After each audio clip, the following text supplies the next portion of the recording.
Welcome to the Unstoppable Profit Podcast.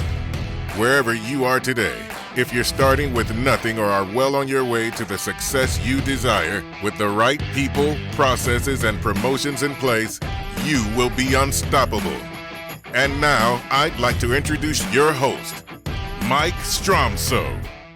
Greetings, friends. This is Mike Stromsoe bringing the next episode of the Unstoppable Profit Podcast. I am pumped and I'm excited to do actually a follow-up at the request of many agents and others after episode 112 aired, the cluster F and what's going on with the first P in today's business society. Hey, you're not alone. If you're experiencing that, many people are, and we want to help you solve that puzzle as quickly as we can. If you remember, we talked about in episode 112, in today's society, it's becoming increasingly difficult to find people who are excellent team members. And remember, the philosophy of the UPP program is based on the 3 Ps, a simple philosophy developed over 35 years in your industry, a proven 3-step blueprint. It's people, excellent people. You've got to be satisfied with the best, not the best available. Excellent people working within your world-class processes and systems, and simply promote the heck out of it. Is it ongoing? Yes. Do you have to constantly keep your finger on the pulse? Yes, you or somebody else on your team. So that's our goal for you as well. As you know, once you locate the people, and that's what we talked about a lot in episode 112, then you've got to take them to the next step. And the full progression of the first P is this, simply. And I'm teaching this a ton right now in what we affectionately call UFS or UPPFastStart.com. That's UPPFastStart.com. I'm teaching this often. All right. So stay with me on this. Always be recruiting. Always be recruiting. Yes, I'll say it again. Always be recruiting. You must always be recruiting. And I probably say that in my sleep nowadays. I repeat it so much, but it's so vitally important to your business success. But what happens after they raise their hand? Because that was a question from a lot of people after episode 112 aired. What do we do now once we find them? I'm going to take you through that today. I'm going to give you some nuts and bolts that you can walk away from this podcast immediately with and implement in your own business. So at the end of the day, it's locating the people, interviewing them, actually offering and hiring them, onboarding them, training them, motivating them, and actually holding them accountable, and ultimately growing them up as leaders in your organization. That's the progression of an excellent person within the UPP thought process and in the Unstoppable Profit Producer program. And that's what we teach, soup to nuts.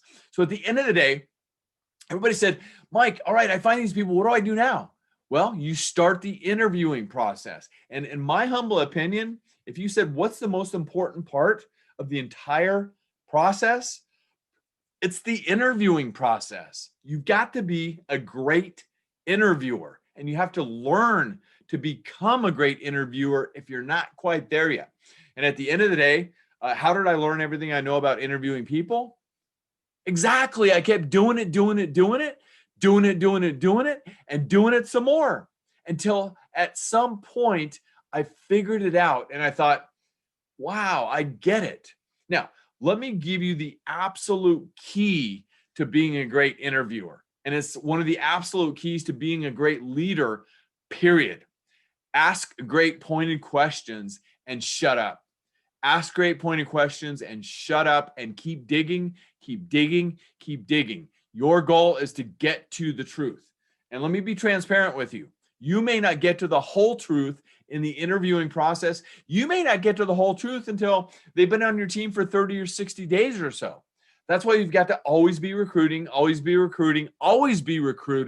because if they don't make it, or you find out something after 30 or 60 days that's not good and you need to send them back to the marketplace, you have to have somebody else ready at that point. That's why you always want to be recruiting, vitally important. So let's get to it.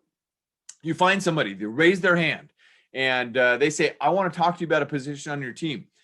Fantastic. the very first thing that we do is the phone screen. It's the phone screen. Because at the end of the day, think about it like this. When somebody is on your team, how often are they talking on the phone to a customer, to a prospect, to somebody else, another team member or a vendor, or to somebody in your community marketplace? A lot, right? Maybe as much as 50% of their day. So they have to be skilled in their phone etiquette and how they handle things on the phone. Their voice has to be clear. It has to be concise. They have to be sharp, quick, fast, efficient, the whole 9 yards. And so we've designed the questions for everybody that's in our programs to be able to execute and do the interviews properly, to ask the right questions, specific questions that you can continue to dig on. So what we do also in our program, the phone screen, fortunately, I don't do the phone screens myself. I've got 2 people in our organization who do the phone screens. Yes, not 1, 2. We have 2 people on the phone screens because it's so vitally important, and they evaluate the person together. And they come up with a letter grade, which is at the end of the phone screen sheet. It says, rate the quality of the person interviewed on a scale of 1 to 10, with 10 being the best. And then they compare their answers and decide if we're going to invest time in the first interview. We'll get to that in just a minute. So I've got a description on these forms. It's about 20 minutes. Your objective, you're looking to eliminate all non-A players. That's part of the goal of the phone screen. Results and skills and unfitting attributes and culture contributors, if you will. You want to eliminate them quickly. You're looking to disqualify people who not for you, not for your culture, who are not excellent team players. Hit the gong fast on this baby. If they're not there, hit the gong as fast as possible and quickly in the interview. That's happened multiple times in the history of us doing this. I've quickly identified first 5 or 10 minutes, they say something stupid, derogatory, etc., etc., etc. Gong, they're gone. I find a way, something's up, blah, blah, blah. We'll get back to you, okay? Only 10 to 20% should actually pass this screening test. Yes, my friends, I'm sorry to say that 10 to 20% only pass this. Here's a tip for you. Remember, as your candidate's answers, gently probe further with responses like, wow, I'm curious about that. Tell me more. What do you mean by that? Can you give me an example of that? What happened? What did you do? How so? That's interesting. I'd like to learn more about that. By the way, the word learn is a key word. I say that a lot. I'd like to learn more about that. And you don't have to last the entire 20 minutes either. If you get to the end, great. But be diligent about asking your questions and don't stop digging. And so it's got about 7 questions on it. Let me take you through number 6. Since this is something that a lot of people ask questions about even after they've done it once or twice. So number 6, we ask the candidates to rate themselves on a scale of 1 to 10 in these areas. So if I'm interviewing Susie, I might say, hey, Susie, my next question is, I'm going to ask you to rate yourself on a scale of 1 to 10, with 10 being the best. Sound good? Great. Fantastic. I've got about 14 items. I'm just going to say what they are, and you rate yourself on a scale of 1 to 10, with 10 being the best. Now let's pause for just a minute.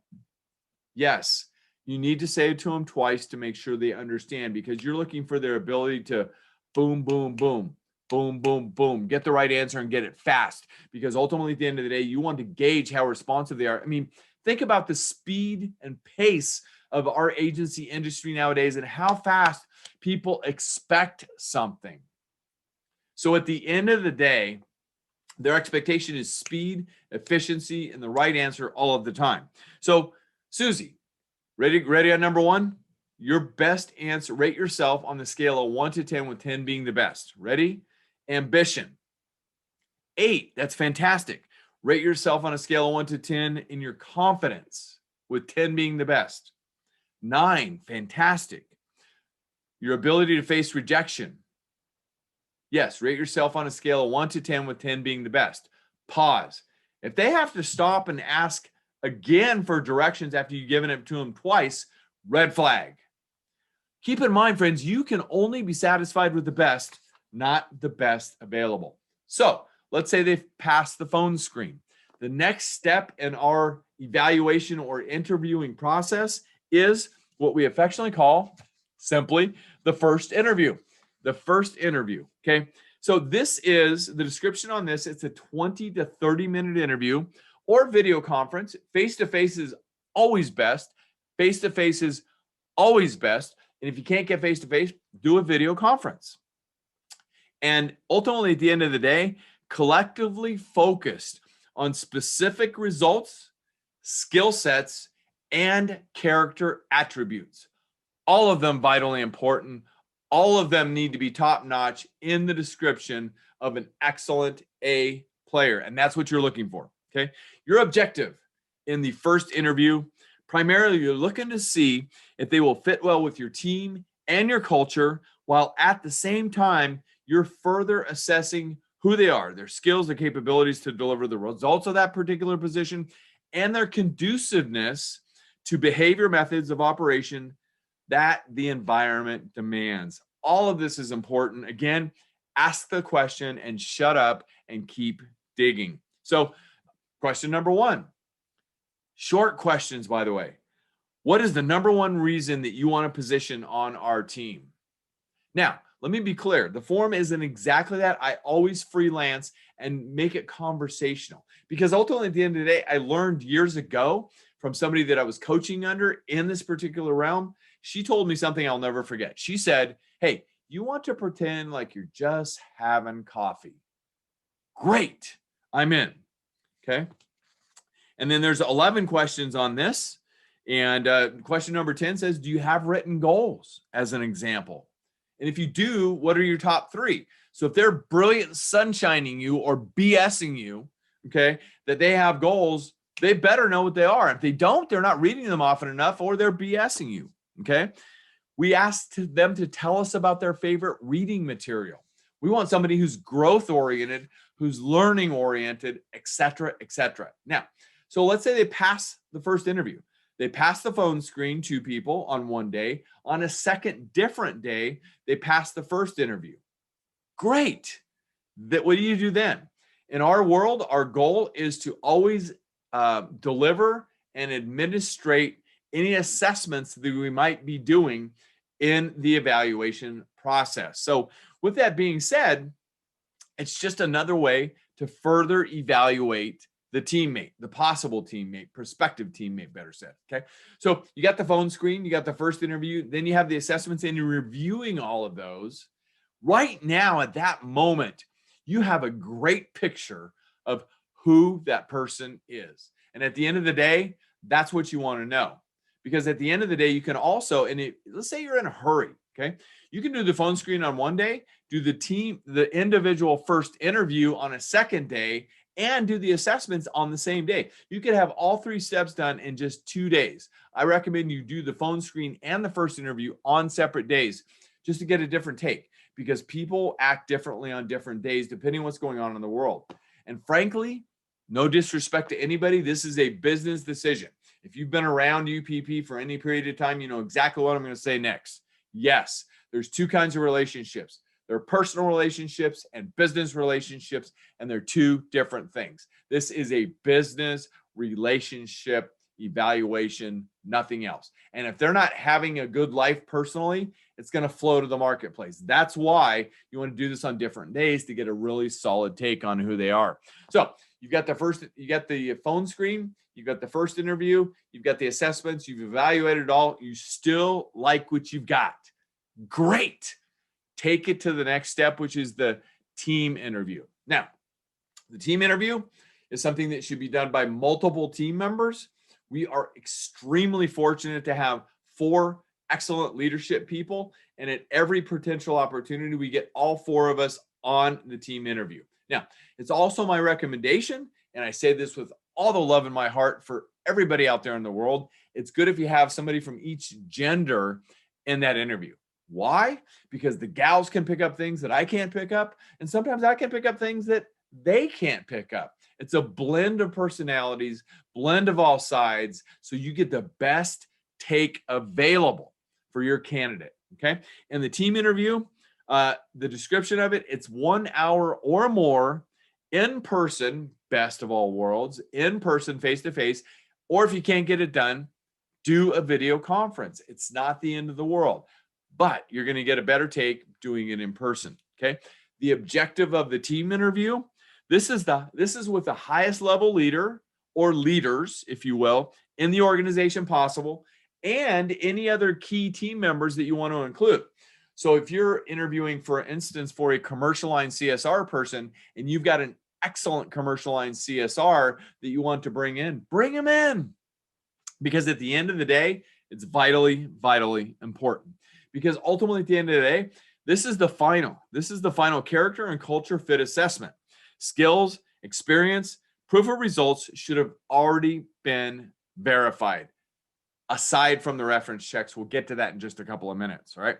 Ultimately, at the end of the day, you're looking to sell them on the agency. And when I get into this, and the team interview is something that I'm always involved in. So, I'm looking to make sure that I dig as deeply as I can. And part of my job is to sell them on the agency, our culture, and every other great thing that we've got going on in our agency business.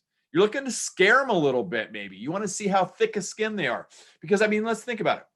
Do customers ever get disgruntled about something and then take it out on the people? Yeah, they do. So they got to have some thick skin going on. So you need to evaluate that in this process. Sell, scare them a little bit, and sell them again. And you want all of your team selling all of the time. Selling is the world's highest paid profession, including selling an excellent candidate on your organization. And you're also going to want to come up with some of your own questions for your organization that's unique, relevant, and the such for your particular organization, the position, the personality of your team, the culture. But listed on this form are a few must asks. Let me say one other thing. Back to the phone screen, back to the first interview, back to the team interview. Before you go into any of those sessions, make sure that you review the questions and get clear in your mind on how it should go. You want to envision how it should go before you even get into the process. That'll bring you to a better comfort level. It'll put you more at peace, and it'll cause a better interview, which is what you want. Okay. Remember, you're selling them. And if you're fumbling all over the place, and if you're not sure about what you're doing, if you lack ultimately confidence in front of the candidate, guess what? They don't want to work under a non-confident leader. They want to work under a confident, quiet, calm, effective leader. And that's what they want ultimately at the end of the day. Okay. So, I mean, the simple first question is, for all of the leadership people and team members we have here, remind us, how did you find us? Shut up. Okay. One of the things that I love to ask, what have you learned about us online? Okay. And as an example, I've heard this many, many times. I've heard them say, I didn't look at you online. I didn't even think about it. Flag. I looked at your website just briefly. It was awesome. Okay. That's all they say. Say, did you look at us on social media? No, I didn't think about it. Flag possibly. I mean, you want the best, not the best available. You want a well-rounded, forward-thinking, outside the box thinking team member with high character and everything else that you need. Okay. So that's just some of the questions. There's 4 pages of questions here. In addition to that, you say to the candidate, so candidate, John, so tell me, pause. Okay. Before you ask a question, you've got to frame the question, and you've got to frame your tone of voice and smile and have a patitude, not a baditude. A patitude is a positive attitude. A baditude's a bad attitude. That was actually born in Cousins Camp. That's what we teach. You got to have a patitude, not a baditude. So with your best patitude and smile, take a deep breath and say, hey, so John, tell me something that's true that almost nobody agrees with you on. It's a leading question with the rest of the questions, okay? To piggyback on that, so John, everybody, finish the sentence for me. Everybody says you're great, but see, we're causing them to to dig from within. We ask them what motivates them. We ask them about the software packages they have expertise in. And that we do a quick start, okay? So John, I'm going to do a quick start. Just give me your best answer. There's no right or wrong answer. Tell me which one is you. Sound good? Here we go. By the way, pause. Yeah, I might say that depending on the candidate. And a lot of my team members looking at me like, stop your silliness. Well, ultimately, at the end of the day, I want to get a feel for how they react to things and how they think. They might say, why did you say here we grow? Because we're a growth-oriented organization. Is that something you want to be part of? Shut it, okay? So, John, back to the fast start. Just give me your best answer. There's no right or wrong answer. Do you consider yourself more outgoing or reserved? Outgoing, great. Do you consider yourself more process or people-oriented? People-oriented, great. Are you more confrontational or non-confrontational? Confrontational all day long, great. Pause, not really, but, okay. Do you consider yourself more patient or impatient? Impatient, got it. So confrontational and impatient. Okay. Is it better to be perfect and late or good and on time? Good and on time. By the way, in previous interviewing sessions, I always had a tendency to agree. I quit that. Don't agree with them. Just put down their answers, okay? Last one for you on this session, John. Do you prefer bullets or lots of detailed information? Bullets. Got it. Okay, we're going to move to the next questions. You see how it flows? You're just having coffee, okay? And my favorite question to wrap up the team interview. So, John, it's been a pleasure to get to know you more. Thank you so much for sharing from the heart. Some of the things that you shared, I know might have been kind of confidential. Thank you for being so transparent. So, John, we're sitting here a year from now celebrating what a great 12 months it's been for you in this role, okay? It's been phenomenal. Just share your thoughts on what we achieved together. What did we achieve together, John? Okay? And you just let them go, and you keep digging. Let them go and keep digging, okay? Your last comment or question is this. So, John, if you had to describe the debate going on in your head about doing this or not, how would you? And the best candidates that are really serious about joining your team say, I don't have any debates going on right now in my head. I want this position. And ultimately, at the end of the day, you've got to look them in the eye and get clear, okay? So, quick recap for you. Phone screen, first interview, assessments, whatever you choose to do, team interview. At that point, you should have a really, really good idea if this candidate is worthwhile or not. Like I said earlier, hey, you never know until they get 30, 60 days down the road, but you've got a really good take right now. Now, we've had situations in the past where we got two that are neck and neck and we just can't decide. Even after a vote, we're still stalemate, 2-2. We don't know. What do? We go to a working interview. That's something that we've also done, and it really helps us further identify the candidate. So at the end of the day, you bring them in for 4 hours on a different day, not at the same time, and you let them work for 4 hours. They shadow somebody. They might jump into the chair and answer some phones or whatever. But and then you pay them for the 4 hours as well. Okay. So you pay them for 4 hours, bring them in and work for 4 hours and just see what you got. Many times, one of them will reveal their true colors more, or they might say, this organization is not for me. There's something about it I'm not so comfortable. That's fine. At least we're getting it out on the table before we put forth the offer. Because after that point, or anything else you choose to evaluate, that is the time when you extend a conditional offer of employment. Okay. We have a conditional offer form. We have compensation offer forms. We also have an employment agreement. Those are the 3 documents that we give to them. They're required to sign all of them. That is the beginning of their commitment, because commitment is the thing you said you were going to do long after the mood you said it is past. If they show their commitment, they're committed, then we start the process. Once we get those back, we set their first starting day. And yes, if they need 2 weeks notice, totally fine with us. In fact, I respect that. So If they give 2 weeks notice, great. So then you go through the process. The next thing on the docket is reference checks and background checks. We have a reference process form with your ultimate question always being,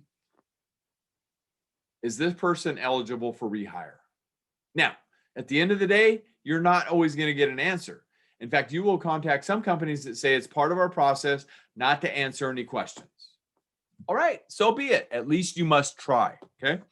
So the description of the reference process: call at least 3 previous supervisors, subordinates, and 3 peers and or customers that they provide, okay? And we asked for 3 personal references and 3 professional references for everybody that we put a conditional offer to, okay? And at the end of the day, you're looking to discover the decoys. You're looking to find those who interview well, but later lift the lid of their crazy can. And you don't want anybody with anything crazy inside the can. You want a proven, successful, committed, coachable, excellent team member. So that's our goal, my friends, and that's all we want for you. Is it easy? No. The great Les Brown, the motivational speaker, said, if you do what's easy, your life's going to be hard. But if you do what's hard, your life is going to be easy. I am super proud, super pumped for one of our platinum coaching members who I had a one-on-one call with yesterday, who told me that they had 7 candidates in the funnel right now. 7. And they were following our process to the T, which I strongly recommend, because anybody that's ever skipped a step, guess what? There was something in the can and they couldn't identify it because they skipped steps. We don't want you to lose. We want you to win. We don't want any lessons. We want a business full of wins at least 80% of the time. The lessons are going to come, yes, but we want 80% wins. So this platinum member, 7 candidates in the funnel. He's got other people doing the phone interviews and the first interviews, just like we coached him and taught him. And he's going to come to somebody who's going to be the final 1 or 2, and he'll have a great team member. In addition to that, let me add a couple of additional thoughts. In my years of doing it just like this, I have also found that the best people, not the best available, appreciate the depth of our interview process. Many of them have said, I've never been through anything like this. I really enjoyed it. I've really enjoyed getting to know you. I've really enjoyed getting to know your team. I've really enjoyed going deep and learning more. I think your process is awesome, because at that point, they are believing in what you have going on, and that's what you want. You want somebody who wants to be part of something special. See, it's not just a job, it's a career. And that's what we're looking to provide as part of our organization. Back to selling. Sell, scare, sell. At the end of the day, you're selling what you have going on. So great stuff, wonderful stuff. I hope this has helped you. Let me do one last recap. Episode 112, we talked about the cluster F with the first P going on in today's world. And really, at the end of the day, it's the ability to recruit and get even a candidate to the interview table. But once you do that, now we just went through our interview process. I hope it helps you. Remember, recruit. Always be recruiting. Please, always be recruiting. Recruit, interview, offer, actually hire, onboard, train, motivate, hold accountable, build up leaders within your organization. That's what we believe. That's what we find will, at the base level, create an excellent agency organization. My friends, I hope this has helped you. This is Mike Stromsoe. And in addition to that, we have a ton of people that continue to ask, we want to learn more about the UPP program, but we just want to learn more, like an initial discovery. Simple. We've got 2 ways you can learn more. 3 ways. 1, we are doing the $1 Million Agency Blueprint series again at the request of many. It's come back. It's a quick 1-hour session covering the 3 Ps with examples, further explanation. The $1 Million Agency Blueprint series is back. That's one way you can find out more. If you want to invest a little bit more time and take a much deeper dive, get a hold of us at uppfaststart.com. That's uppfaststart.com. You can sign up. We have those going on throughout the year. Candidly and transparently, we invest 6 hours together, and I take you through all of the examples and much deeper thoughts and more, with a lot more detail about the 3 Ps: people, processes, and promotion. uppfaststart.com. That's the 2 online training opportunities to learn more about the 3 Ps: $1 Million Agency Blueprint, uppfaststart.com. If you're interested in a live event, please join us at Be Unstoppable Bootcamp. Just go to beunstoppablebootcamp.com. That's beunstoppablebootcamp.com. Generally, there aren't many tickets available. If you want a seat at that event, you better act now, because they disappear very quickly. We're pumped. We're excited. We have an all new list of speakers, entrepreneurs, and other people who share to help people grow their business, create wealth, so they too can have more freedom to live life on their own terms. My friends, I hope this has helped you. So now get out there, make a difference, be unstoppable, and leave no regrets. And remember, it starts with 2 things: a decision and action. Get out there and make decisions, take actions, and we'll see you in the next episode. Until then, you rock. See ya. Thank you for listening. If you would like to listen to more episodes or share this podcast with someone you care about, please visit www.unstoppableprofitpodcast.com. Now go out and make a difference. Be unstoppable and leave no regrets.